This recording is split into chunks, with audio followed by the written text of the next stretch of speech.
BJP को सांप्रदायिक ध्रुवीकरण और हिंदू पलायन का सियासी मुद्दा देने वाली कैराना विधानसभा के लोगों के लिए हिंदू मुसलमान और पलायन कोई मुद्दा नहीं है, उन्हें विकास चाहिए। किस तरह से कैराना के सियासी हालात हैं, रविश रंजन शुक्ला अपनी इस ग्राउंड रिपोर्ट में बता रहे हैं।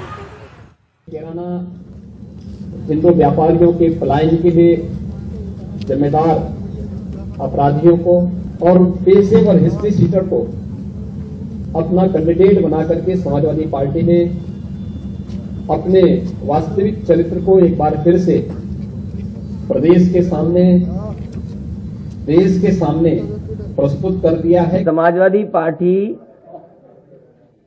के ऊपर कई लोगों पर झूठे मुकदमे हैं और इतने झूठे मुकदमे जिसकी आप कल्पना नहीं कर सकते। हमारी पार्टी के कई नेताओं पर, पार्टी के वरिष्ठ नेताओं पर लगातार भारतीय जनता पार्टी की सरकार में झूठे मुकदमे लगाए गए। कैराना में भले ही हिंदुओं के पलायन और नाहिद हसन के मुद्दे पर सूबे की सियासत को गरमाने की कोशिश हो रही हो, लेकिन कैराना बाजार में 30 साल से दुकानदारी कर रहे और व्यापार मंडल के अध्यक्ष अनिल गुप्ता के चेहरे पर बेफिक्री है। ये अनिल गुप्ता जी जो है वो व्यापार मंडल के कैराना के अध्यक्ष हैं।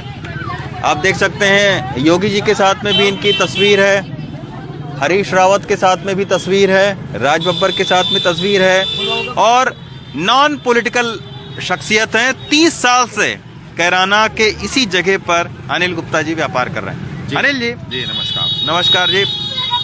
कैराना आपका जो है वो तो टीवी में बड़ा खूंखार नजर आता है। जी जी। आप अभी तक व्यापार कर कैसे रहे, मुझे ये बड़ा ताज्जुब हो रहा है। नहीं देखिए, हम व्यापार मंडल जुड़े हुए हैं तो आपने बता ही दिया। करीब करीब पूरा बाजार के जितने व्यापारी हैं सब हमसे जुड़े हुए हैं, सबसे मीटिंग होती रहती है, सबकी बात होती रहती है और मैं खुद यहाँ का बाशिंदा हूँ। तो जो यहाँ के बारे में बनाई है वो ऐसी कोई बात नहीं है। यहाँ पे हिंदू मुस्लिम वाली तो कोई बात ही नहीं है। अच्छा। हिंदू मुस्लिम में कोई समस्या नहीं है। अच्छा। हाँ, रही बात बदमाशी की, यहाँ बदमाशी जरूर थी। अच्छा, सपा सरकार में। तो नाहिद हसन की बात आती है कि उन्होंने अपराधियों को संरक्षण दिया जी, उनके बारे में क्या आप लोगों का तासुर है, क्या उनके बारे में सोच है?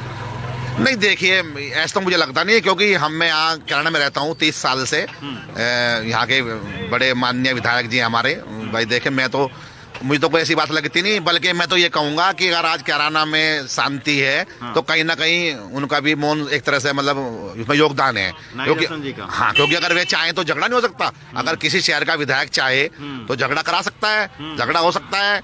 यहाँ पे हिंदू मुस्लिम नहीं हुई आज तक। पलायन लाइन उनका परिवार के तो कोई नहीं बाहर गए? नहीं, उनका परिवार कोई नहीं गया था। यहाँ पर दूसरे हैं हमारे, मूले पंसारी के नाम से मशहूर है वे चले गए थे, उनके लड़के चले गए थे। बल्कि मूले पंसारी का पोता है वो तो, जो फिलहाल रहता है, उनकी तीसरी पीढ़ी चल रही है, तो वो चले गए थे वहां से, लेकिन अब वे आ गए हैं। अनिल कुमार गुप्ता की दुकान से चंद कदमों की दूरी पर सुरेंद्र कुमार विनोद कुमार की दुकान है। विनोद कुमार की हत्या फुरकान गैंग ने 2013 में कर दी थी, लेकिन उनके बेटे हमें दुकान पर बैठे मिले।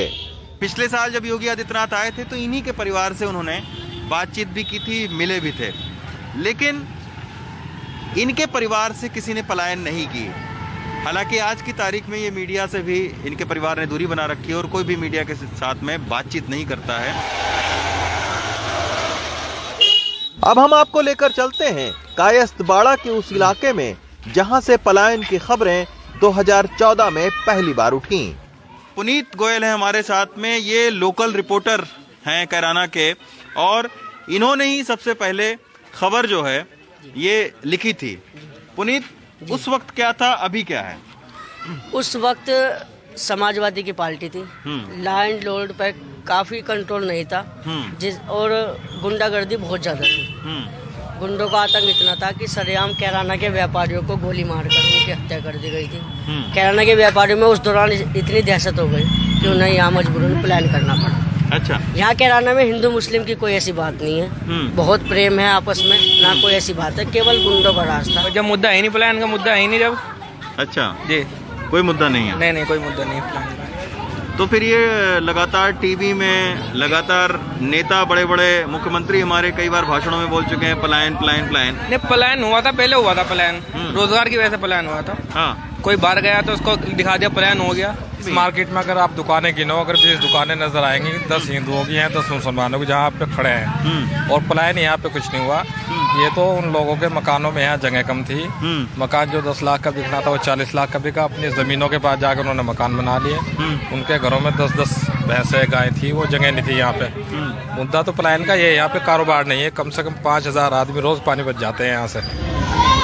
ये आम लोगों की बातें आपने सुनी। अब हम चलते हैं कैराना की राजनीति के सबसे चर्चित और विवादास्पद सपा उम्मीदवार नाहिद हसन के घर पर। नाहिद हसन पर 17 मामले दर्ज हैं। वो फिलहाल जेल में हैं। 2 बार सांसद रह चुकी उनकी मां तबस्सुम हसन भूमिगत हैं। इसके चलते उनकी बहन इकरा हसन लंदन में अपनी पढ़ाई छोड़कर कैराना लौटी हैं, लेकिन फिलहाल मीडिया के सामने नहीं आना चाहती हैं।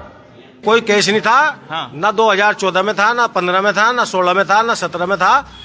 18 में आके जो हमारे एसएसपी थे यहाँ से, अजय पाल शर्मा, उन्होंने जो है कोई विवाद हो गया था इनका आपस में, उन्होंने उस पर मुकदमा लगा दिया था। वो कैराना विधानसभा में बीजेपी की प्रत्याशी और हुकुम सिंह की बेटी मृगांकिका सिंह भी चुनावी मैदान में हैं। वो कहती हैं कैराना का सबसे बड़ा मुद्दा विकास का है। यहाँ पर मुद्दे हैं निरंतर विकास को गति देते रहना और उसे आगे बढ़ाना। यही मुद्दा है। यह मुद्दा है। विकास तो चाहे शिक्षा में हो, चाहे एम्प्लॉयमेंट में हो, किसी भी प्रकार की अपॉर्चुनिटीज को यहाँ पे बढ़ाना, वही मुद्दा है। चलिए, ये बड़ा अच्छा लगा आपके मुंह से कि आप बता रही हैं कि विकास एक मुद्दा है, क्योंकि कैराना तो हमेशा से हिंदू ध्रुवीकरण का एक मुद्दा जो है सियासी नेता बनाते रहे, खासतौर पर बीजेपी के नेता। कैराना वो जगह है जहां से संगीत का किराना घराना निकला और मशहूर हुआ। कहते हैं कभी मन्ना डे यहां आए थे तो नंगे पांव घूमते रहे। संगीत और सुरों के इस शहर को सियासत बदलने की कोशिश कर रही है, लेकिन समाज ने खुद को शायद बचा रखा है। कैराना की सियासी भट्टी में अगर नफरत के गुड़ बन रहे हों और उससे सियासी फायदा मिल रहा हो और वो नेताओं के लिए मीठा साबित हो रहा हो नफरत का गुड़, तो पलायन का मुद्दा उनके लिए जिंदा रखना मजबूरी है। यहाँ के लोगों के लिए पलायन का कोई मुद्दा नहीं है, लेकिन हमारे सियासी नेताओं के लिए अब भी ये मुद्दा बना हुआ है। कैराना से राकेश सिंह के साथ रवीश रंजन शुक्ला, एनडीटीवी इंडिया।